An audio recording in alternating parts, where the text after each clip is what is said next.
You're not choosing a coffee shop. You're walking into a carefully designed psychological trap. And the strangest part? It works the exact same way whether you're in Seattle, Singapore, or Stockholm. Look around next time. Light wood tables, white or exposed brick walls, a smattering of leafy plants, industrial lighting. It's so familiar it's almost invisible. But this isn't an accident of taste. It's the result of a hidden system. A system of algorithms, human psychology, and cold, hard business math that's quietly reshaping our world. And today, we're going to decode it. Let's start with the most powerful force in this system, the algorithm. Not a coffee company's algorithm, your algorithm. Think about the last cafe you looked up. You probably found it on Instagram, Google Maps, or Yelp. These platforms don't just show us cafes, they reward them. They boost places that perform well. And what performs well? Spaces that are photogenic, minimalist, bright, clean spaces with neutral colors. They photograph beautifully. Every single upload is a free ad. This creates a ruthless feedback loop. A new cafe owner filled with hope and terror opens Pinterest for inspiration.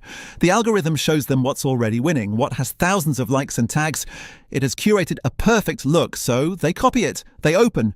Customers come, take photos, and feed the machine again. The algorithm sees this engagement and promotes the cafe to the next person searching for best coffee. It's a self-fulfilling prophecy designed by code. The algorithm isn't sentient, but it has a type. And now the entire world is dressing up for it. But the algorithm didn't invent this look from nothing. It latched onto a visual language that was already whispering a powerful promise. This promise came from what's called the third wave of coffee. 20-30 years ago, coffee shops were different. They were cluttered, cozy, eclectic. They signaled, hang out. Then the third wave movement arrived. It proclaimed coffee wasn't just a caffeine delivery system, it was an artisanal craft like wine. Single origin beans, precision brewing. The coffee itself was the star. And it needed a new stage. Enter the coffee lab aesthetic. Concrete, raw wood, metal, neutral palettes. It stripped away all the visual noise. It whispered, we are serious. We are technical. The focus here is the quality in your cup.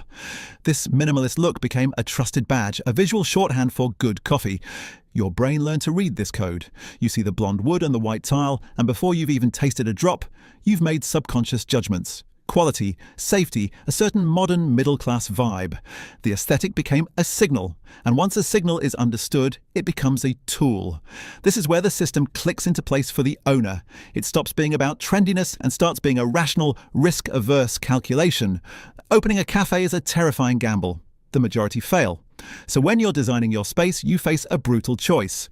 Gamble on a unique, personal vision that might confuse or alienate customers, or use the pre-approved, algorithm-friendly, psychologically tested template that people already associate with a good coffee shop. Landlords prefer it. It fits their building's brand. Investors understand it. It's a proven model. Customers are preconditioned to like it. Choosing the template isn't a lack of creativity, it's survival. You're not buying decor, you're buying a cognitive shortcut for your customers' brains. Now, this raises a question. Is the world just becoming a bland, generic, digitally optimized copy of itself? Not entirely. Because the system has a loophole. There are rebels. Cafes that look nothing like the template. They're filled with bold colors, personal art collections, and mismatched furniture. They lean into local character, not a global blueprint. They are deeply unique. But here's the fascinating catch. These spaces are often less generically Instagrammable. The algorithm doesn't promote them as widely, so they don't become global trends. Instead, they become beloved local secrets. They build community, not virality. They prove that uniqueness is possible, but the system makes it the harder, more courageous path. So, why does every coffee shop look the same? It's a three-layer system. First, algorithmic pressure. Social media rewards and spreads a photogenic template globally. Second, cultural code. The third wave minimalist look became a trusted symbol for quality. Third, business calculus. Following the template lowers risk by meeting preset customer expectations. It's not a conspiracy, it's a formula. The coffee shop is just one example. This algorithm of aesthetic is touching everything from Airbnb apartments to restaurant menus.